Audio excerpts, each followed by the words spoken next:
All women are different, but they are all women. This video is androcentric from a men's point of view and is presented as opinion, commentary, and debate. Expressing opinions is not violence. These are ideas to challenge, question, and argue in public, because classical liberalism relies on the First Amendment for its dialectic. If you are a feminist, then consider this. If patriarchy truly existed as claimed, feminism could not. And if all men are trash and women are equal to men, then what are we to conclude? Women will die for their children. Men will die for their wives and children, and God chose to die for all mankind. Authority rolls up with responsibility. If this framing of facts offends you, click off to a cute cat video. Proceeding further will expose you to gamma bias and criticism directed at ideas, claims, institutions, not at any individual's virtue or dignity. Our method follows the 7 liberal arts, the trivium, grammar, logic, rhetoric, and the quadrivium, arithmetic, geometry, music, and astronomy, and the transcendentals, the good, true, and beautiful. If this framework is not for you, feel free to exit now. It's no disgrace. Women are wonderful. God bless America. Men are great. Feminismus delendis est. The Cultural Marxism Plague, How It Infiltrates and Destroys, written by Conrad Riker, available now, links in description. The Cultural Marxism Plague, a field guide for men who still notice reality. The Marxist travel toothpaste, exposing the psychotic feminist delusion that cooking a turkey is extractive capitalism, forgiveness is slavery, and the only cure for female hysteria is arson. I recently endured a spectacular manifesto from a feminist theoretician who declared the family holiday dinner an act of nostalgic violence. Let us arrest our definitions immediately, before the emotional hyperventilation robs us of our reason. Violence derives from the Latin vis, meaning physical force, utilizing the body or a weapon to inflict harm. It requires a perpetrator and a fractured victim. By grammatically marrying the word violence to nostalgia, she commits a textbook semantic inflation, attempting to elevate her own psychological discomfort to the status of a criminal offense. A syllogism destroys this instantly. Major premise: violence requires the initiation of coercive physical force. Minor premise: expecting a family meal involves zero coercive physical force. Conclusion: therefore, a patriarch expecting a holiday dinner is not an act of violence. To claim otherwise is a dyslogistic lie, a lexical terrorism designed to trigger hysterical emotional responses, because the argument possesses no logical legs upon which to stand. Look closely at her chosen allegory, the father as a bloated king on a throne of cushions, and the mother reduced to a squeezed tube of travel toothpaste. This is the ultimate tragicomic paradox of modern feminism, an ideology that screams for absolute female empowerment while simultaneously demanding absolute female hypoagency. Who do you think purchased that plush seat cushion? Who mined the metals, poured the concrete, drove the trucks, and generated the capital to build the house that keeps the winter cold at bay? Men. Men are the only net lifetime taxpayers in Western civilization. We are the beasts of burden slaughtered on the altar of the state to fund the very infrastructure she uses to publish her complaints. While she weeps over the unpaid servitude of cooking in a kitchen she did not build, society accrues a silent body count of male disposability. Over 90% of workplace fatalities are men. Nearly 4 out of 5 suicides are men, many of whom have been ground into dust by a gynocentric family court system that treats them solely as walking ATMs, harvesting their wealth through no-fault divorce while denying them fundamental due process. To look at a man resting in a chair after a lifetime of providing and call him a tyrant is the height of decadent ungratefulness. The writer then strikes at the very heart of Western Christian morality, instructing her readers that forgiveness is merely a tool of the oppressor and demanding that women burn the home. Behold the satanic inversion of the transcendentals, plain as day. In a sane, rational civilization grounded in natural law, forgiveness is the mechanism by which we release legitimate debts to restore harmony. Care is a supreme virtue, but to the hollowed-out modern feminist possessed entirely by a spirit of resentment, harmony is the ultimate enemy. Her true target is not the patriarchy, it is the terrifying void inside herself. She demands you medicate your natural disgust with her hysteria, framing her own emotional dysregulation as a sacred energy. She inadvertently confesses her ultimate desire, the total annihilation of the family. Why? Because the family requires sacrifice, duty, and an ego death she is too infantile to endure. She would rather see men starve at an empty table than admit she is biologically and spiritually incapable of fulfilling the heavy, transcendent glory of creating a sanctuary. We are going to systematically dismantle this festering ideology word by word. We will dissect the Marxist extraction theory of invisible labor, shatter the pseudo-psychology of imposter syndrome, and expose the victim hierarchy that grants modern women a 63% discount on criminal sentencing while demanding absolute subjugation from you. I am going to hand you the intellectual weapons to break the spell, reclaim your authority, and rebuild the West. Bunkum article by a feminist PhD. The holiday season is not a period of joy. It is a systemic purge of female autonomy disguised as togetherness. We are witnessing the annual performance of nostalgic violence, a brutal cultural mechanism where women are dragged back to the domestic altar to be sacrificed for the comfort of men. Every stolen moment of peace you experience is built on the broken back of a woman's invisible labor. Consider the grotesque tableau of the family gathering. The patriarch sits reclined, enveloped in the plush embrace of a seat cushion, his physical comfort subsidized by the frantic, unpaid servitude of the women around him. He sits like a bloated king on a throne of entitlement, expecting to be fed, coddled, and validated. Meanwhile, the mother is reduced to a utility, her identity compressed into the smallest possible container, like travel toothpaste, squeezed dry to meet the needs of everyone else. Society demands she remain small, portable, and ready to clean up the mess of men. This is not love. This is extractive capitalism powered by gendered subjugation. We are told to feel imposter syndrome when we enter boardrooms or academic institutions, but this is a lie manufactured by the elite. You do not feel like an imposter because you are weak. You feel like an imposter because you are standing in a structure built for the annihilation of your spirit.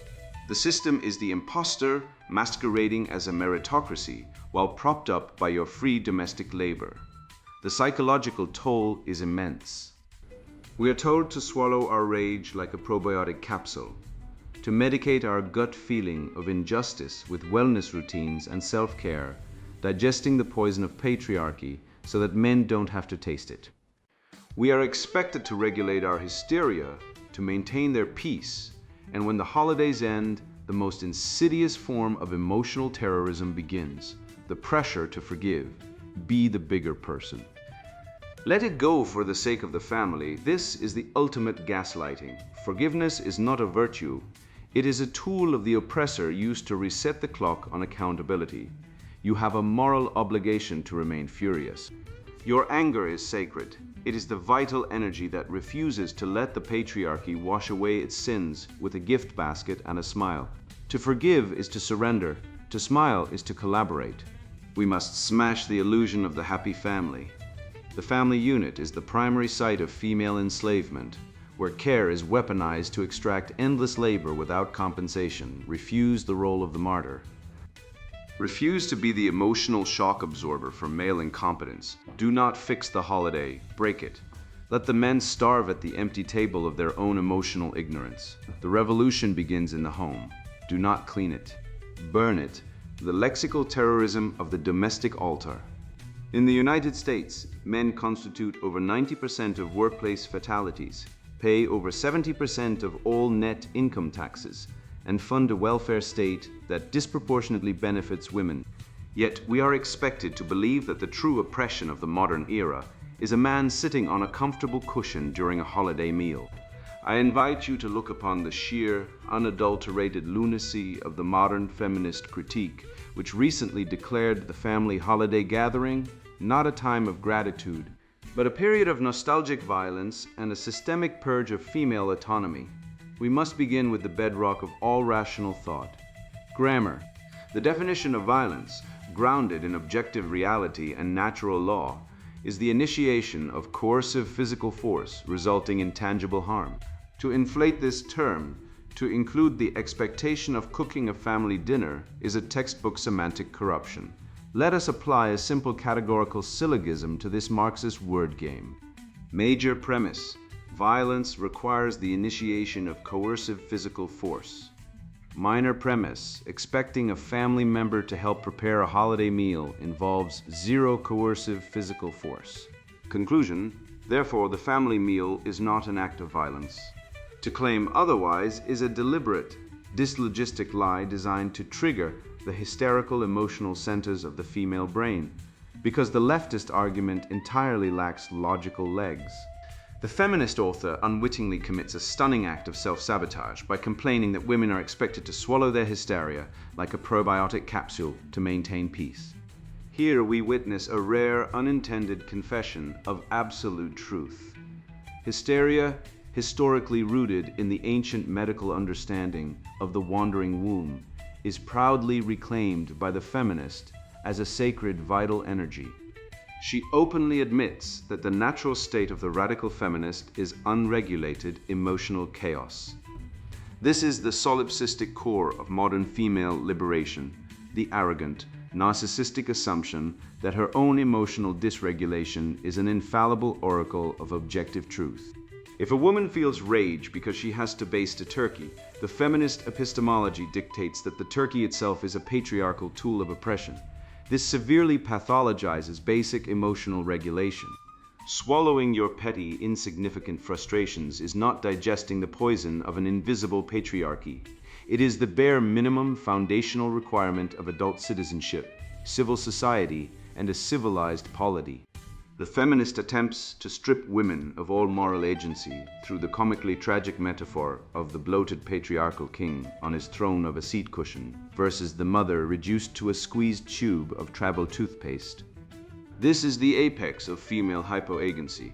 By framing the mother as a passive, helpless receptacle who is squeezed dry, she entirely eliminates female free will. Let us look at reality through the lens of empirical data and natural law. The domestic space is overwhelmingly dictated by female nesting instincts, aesthetic standards set by women, and hypergamous expectations. The man sitting on that plush cushion is not a bloated king.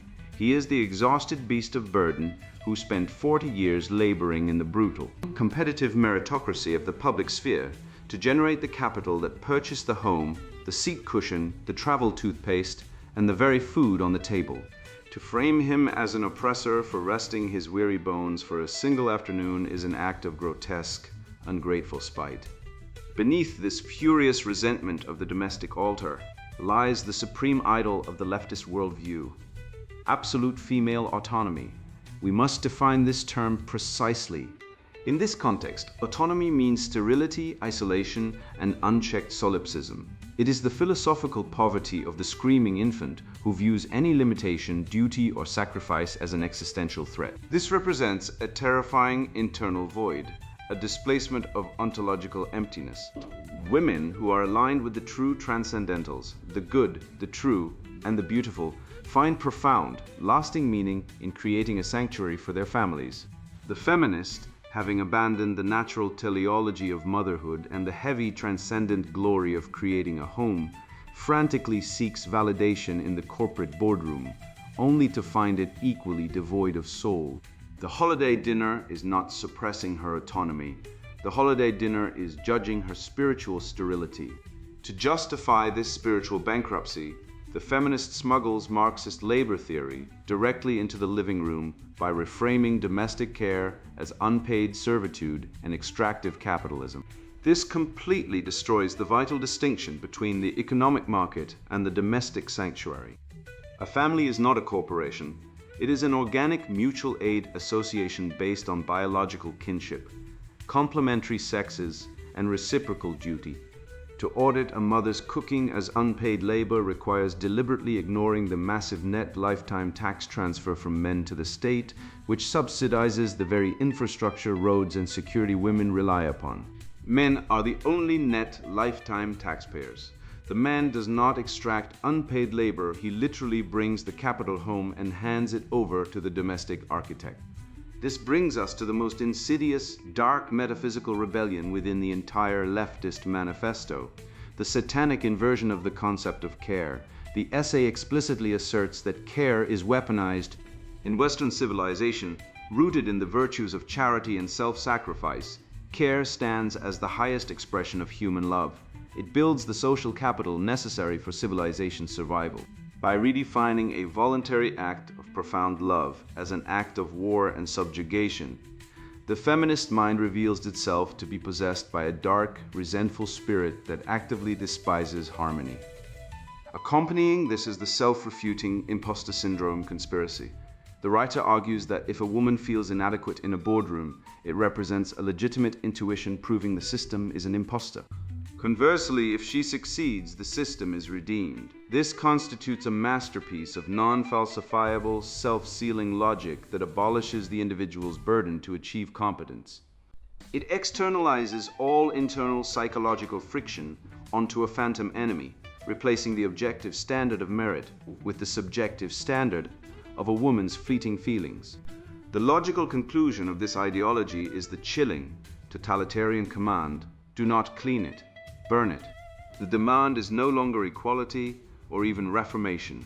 It is the demand that society burn to ashes so that the hysterical woman no longer has to feel the shame of her own lack of emotional control.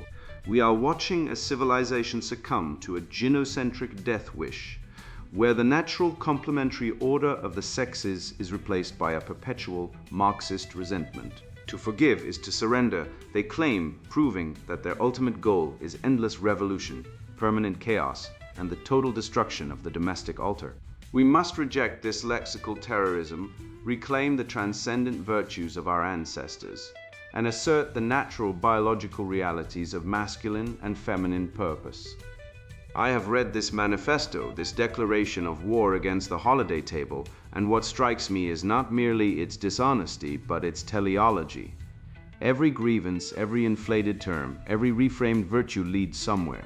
The logic of resentment is never circular, it is a straight line terminating in ashes. When you have defined care as exploitation, sacrifice as subjugation, and the family itself as a site of violence, only one command remains logically consistent.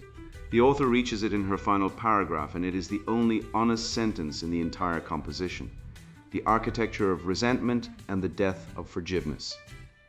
A woman sits at a table laden with food she did not grow, in a house she did not build, heated by energy she did not mine, protected by laws she did not enforce, and writes an essay declaring herself a slave. The ironies cascade like dominoes in an earthquake. She types on a device engineered by male minds, powered by electricity, generated by male labor, distributed through infrastructure built and maintained by men who will die at 11 times her rate doing dangerous work. She publishes her manifesto of grievance to a readership that exists only because men laid the cables, wrote the protocols, and absorbed the physical risks that make global communication possible. Her essay is titled as an expose of oppression. It functions instead as a confession of dependence, so total she cannot perceive it. This is the architecture of resentment, a cognitive edifice so elaborate, so hermetically sealed against reality, that the beneficiary of the greatest civilization in history can stare at a home-cooked meal and see only her own subjugation. Let us define our terms, as clear definitions are the first casualties of ideological war. Resentment is not mere displeasure at adverse circumstances. The Schopenhauerian tradition identifies it as a psychic toxin metabolized over time, a hatred that curdles inward when the will encounters an obstacle it cannot overcome and chooses to blame the obstacle rather than adapt. The resentful spirit does not seek improvement. It seeks the degradation of the thing it cannot match. The woman who writes "burn it" does not write because she wants something better. She writes because she cannot tolerate the evidence of her own inadequacy staring back at her from a table she could not set without help. Forgiveness, conversely, is the deliberate release of a legitimate grievance. It is not weakness. It is the supreme act of volitional strength, the mastery of one's reactive impulses in service of harmony. To call forgiveness a tool of the oppressor is to confess that you have made your grievances into your identity, Without them, you would face the void inside yourself, what the scholastics called acedia. The noonday demon of spiritual paralysis. Consider the logic on display in the article under examination. The writer asserts that the family is the primary site of female enslavement. The minor premise, left unstated but required for the argument to function, is that any arrangement requiring unpaid labor from women constitutes enslavement. The conclusion follows that the family must be destroyed. Now apply this syllogistic structure to any other human institution. Citizenship requires unpaid jury duty. Therefore, the courts enslave us. Friendship requires unpaid emotional support. Therefore, friendship is a site of psychological subjugation. The reductio ad absurdum writes itself. If all unpaid contribution is slavery, then every bond of affection, duty, and reciprocity is a chain. What remains when every bond is severed? The atomized consumer, alone, purchasing services formerly provided by people who loved her. This is not liberation. It is the business model of the surveillance economy. The writer's injunction to let the man starve at the empty table of their own emotional ignorance is a rhetorical self-immolation so spectacular one almost admires the commitment. The table she references, the table at which she imagines men sitting in ignorant hunger, exists because men domesticated wheat 10,000 years ago in the Fertile Crescent. Men developed crop rotation, the steel plow, refrigerated rail transport, the Green Revolution, and the global supply chain that puts turkey and cranberries in grocery stores simultaneously. Men built the house surrounding the table, felled the timber, fired the bricks, poured the concrete, wired the electricity. Men mined the iron ore, forged the nails, invented the nail gun that drives them. When the writer imagines men starving without her, she is a passenger on a 747 at 30,000 feet, screaming at the pilot that she could fly this thing herself if he weren't so emotionally stunted. The pilot, to his credit, continues to keep her aloft. The phrase invisible labor deserves particular scrutiny, for it is a semantic inflation of the highest order. To call something invisible is to make an epistemological claim. It exists but cannot be seen. By whom? By the woman performing it, apparently, since she is the one invoking the term. The paradox is a biscuit hard enough to break teeth. If she sees it, it is not invisible. If she does not see it, how does she know to complain about it?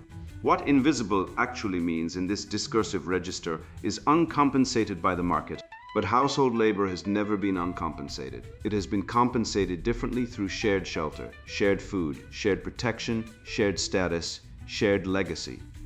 The wife of a farmer did not receive a wage for churning butter. She received a third of the farm. The mother who raised children did not invoice for hours worked. She received the only compensation that matters in a mortal world: the continuation of her bloodline, her values, her name. To reframe this ancient and honorable arrangement as extractive capitalism is a category error so fundamental it would embarrass a first-year economics student. The elevation of anger to sacred status marks the precise point where feminism abandons philosophy for religion. Your anger is sacred. It is the vital energy. Here is the creed of the new church, complete with its own sacraments, the complaint, its own demons, the patriarch, its own eschatology, the revolution, and its own blasphemy laws. Forgiveness is collaboration. The worship of anger as sacred energy is not novel. It is the theology of the toddler, for whom frustration is the primary data point and the tantrum is the liturgy. Every functional civilization has recognized that anger must be mastered, not worshipped. Aristotle located courage as the mean between cowardice and recklessness.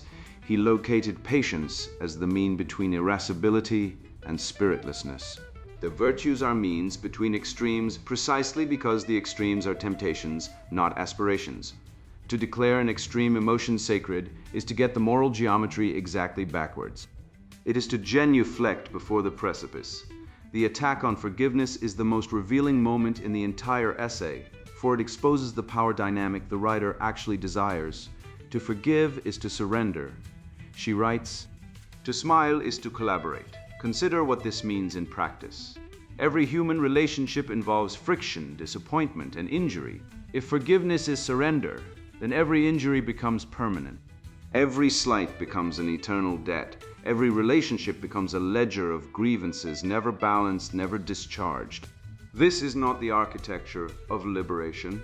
It is the architecture of tyranny, specifically the petty tyranny of the person who weaponizes her perpetual victimhood to control everyone around her.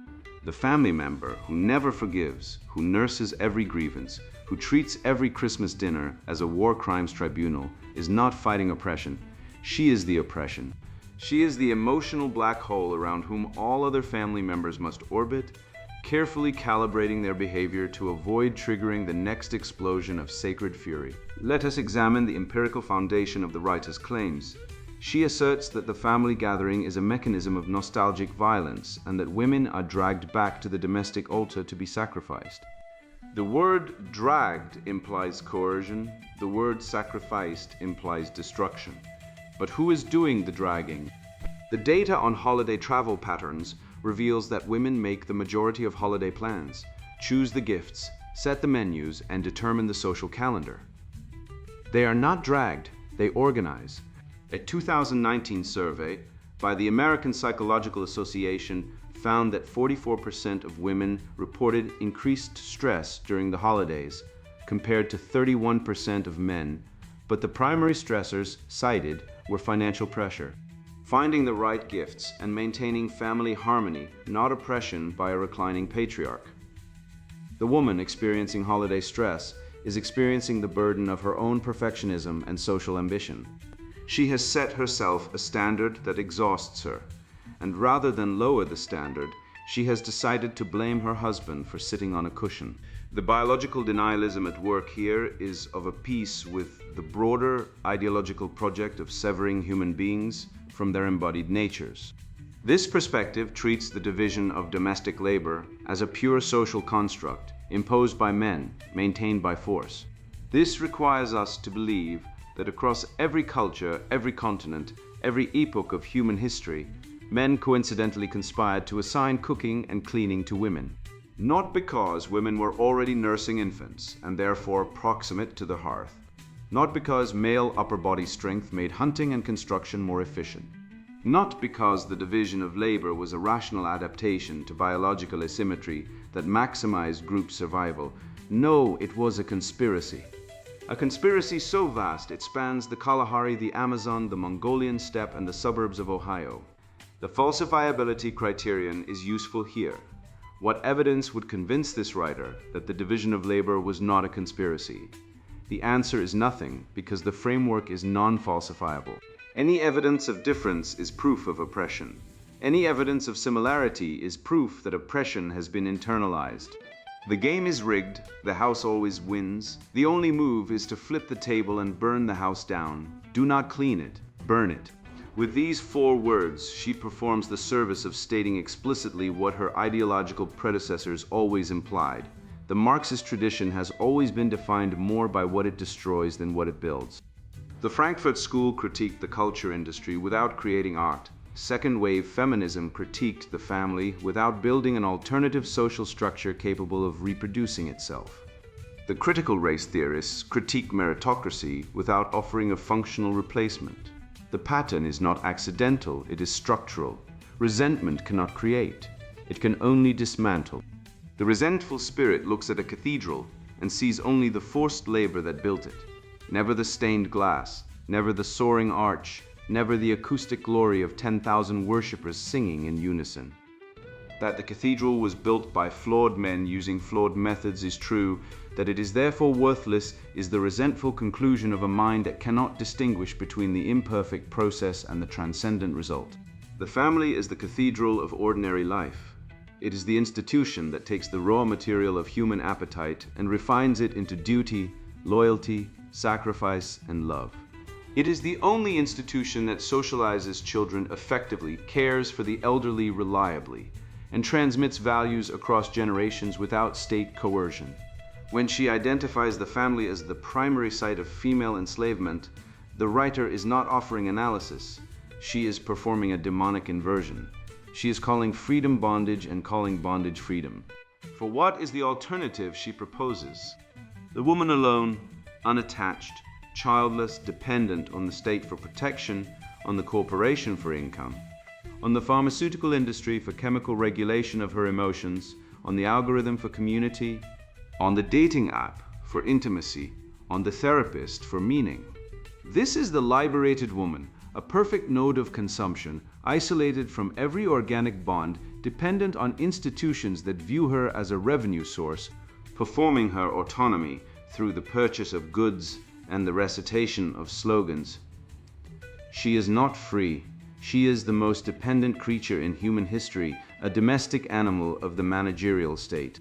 The article's core rhetorical strategy is the moat and bailey, deployed with the clumsy obviousness of a child hiding behind a curtain with its feet sticking out. The moat, the defensible position, is that holiday stress is real and domestic labor is demanding. Who would disagree? The bailey, the indefensible position, is that the family is a site of enslavement. Forgiveness is a tool of oppression, and the home should be burned. The writer retreats to the moat when challenged. I'm just saying women deserve help, and advances to the bailey when unchallenged. Burn the patriarchal family. The appropriate response is to refuse the moat entirely. Yes, holiday stress is real. No, it is not evidence of systemic oppression. Yes, domestic labor is demanding. No, it is not extractive capitalism. The refutation requires only that we distinguish between ordinary human challenges and ideological fabrications, between a cramp and a cancer, between a cold and the plague. You want to talk about burning tables? Let me tell you about a man I knew. He built his own house with his hands, framed it, roofed it, ran every pipe and wire himself, while his wife selected paint swatches and complained about the tone of the granite. 23 years of labor, 3 children he raised on a welder's salary. Then, one Tuesday afternoon, she decided she felt unfulfilled, and the family court judge, a man who has never built anything except case law, handed her the house, the children, half his future earnings, and a restraining order based on her claim that he once raised his voice during an argument about credit card debt. He lives in a 1-bedroom apartment, now sees his children every other weekend if she permits it, and pays the mortgage on the home where her new boyfriend watches football on the couch this man purchased. This man contributed over $1.2 million in net lifetime taxes to fund schools. He can no longer enter roads his children are driven on by another man, and a welfare apparatus that treats him as an ATM with legs. 78% of homeless men or once employed fathers with families. Over 80% of suicides are men, and divorce is the leading predictor. The suicide note is rarely a manifesto about invisible labor. The system is not a meritocracy masquerading as oppression. It is the opposite, a feminist masquerade masking itself as a meritocracy. The original article wails about invisible labor while remaining conveniently blind to the invisible laborers. Who mines the cobalt in your smartphone? Men and boys in the Congo dying at 40. Who scales the transmission towers during ice storms so you can post your manifesto about domestic slavery, men falling to their deaths at rates that never make the evening news? Who fights the wars, builds the roads, hauls the garbage, staffs the oil rigs, and fishes the Alaskan waters so that you can purchase your probiotics at Whole Foods? Men, 93% of workplace fatalities are male. Where is your sacred anger for them? Where is the feminist think piece about the gendered burden of being ground into literal dust so that civilization may continue to function for one more day? The answer is nowhere, because the ideology does not care about justice or care. It cares about power, extraction, and the endless coddling of emotional infants in adult bodies who have convinced themselves that the universe owes them applause for cooking a turkey. The patriarchy you denounce from your heated, electrified, food-secured, police-protected living room is the very scaffolding holding up your capacity to denounce it. You are a parasite lecturing the host on the morality of blood donation. Forgiveness is not surrender, it is the supreme act of spiritual warfare against a mind that would trap you in eternal grievance. The writer tells you to nurse your anger like a sacred flame, but anyone who has tended a fire knows that the flame does not care what it consumes. It will eat the wood, the house, and eventually the hand that feeds it. Anger kept burning becomes wrath, and wrath becomes the defining feature of a soul that has forgotten how to love, how to build, and how to transmit anything of value to the next generation. The Greeks knew this. Aristotle taught that the virtuous man feels anger at the right time toward the right objects, in the right measure, and then he stops. He does not build an identity around it. He does not worship it. He masters it because he understands that a man possessed by his passions is no man at all, but a slave to the lowest part of himself. The modern feminist has inverted this completely. She has taken the lowest passion, dressed it in academic jargon, and called it holy. This is not liberation. This is possession, and the possessed always insist they are the only sane ones in the room. So here is your choice, and it is the only choice that matters. You can follow the Pied Pipers of resentment down into the barren, childless, medicated wasteland. They have prepared for you a place where every human bond is a transaction, every tradition is a threat, and every moment of peace is a stolen concession from some phantom oppressor. Or you can step back into the long, unbroken line of men and women who understood that life is not about extracting maximum comfort from minimum effort, but about offering yourself as a foundation for something that will outlast you. The family is not a site of enslavement. It is the last fortress of meaning in a world gone mad with self-worship. The table you are told to burn is the very table where civilization is passed down hand to hand, generation to generation, through the simple act of breaking bread together. Reject the poison, reclaim the definitions. Guard your mind against those who would redefine love as violence and call their hatred holy. The truth does not require your anger to sustain it. It requires only your courage to speak it. And now the sponsored book introduction, The Cultural Marxism Plague, How It Infiltrates and Destroys. Men are under attack. If you're reading this, you already feel it. The gnawing sense that the world wants you neutered, compliant, and ashamed of your own biology. My name's Conrad Riker, and I've watched this war on masculinity unfold firsthand. I've seen friends hollowed out by divorce courts, their paychecks seized, their kids turned against them. I've watched boys in classrooms flinch as teachers label their natural competitiveness toxic. I've sat with men who'd rather eat a bullet than admit they're struggling. Because vulnerability gets you called weak or privileged in a society that rewards victimhood over valor. This isn't theory, it's survival. This book is a battlefield manual for men who refuse to kneel. If you're tired of being called an oppressor for wanting to provide, a bigot for valuing facts, or a relic for believing in strength, you're holding the antidote to the poison.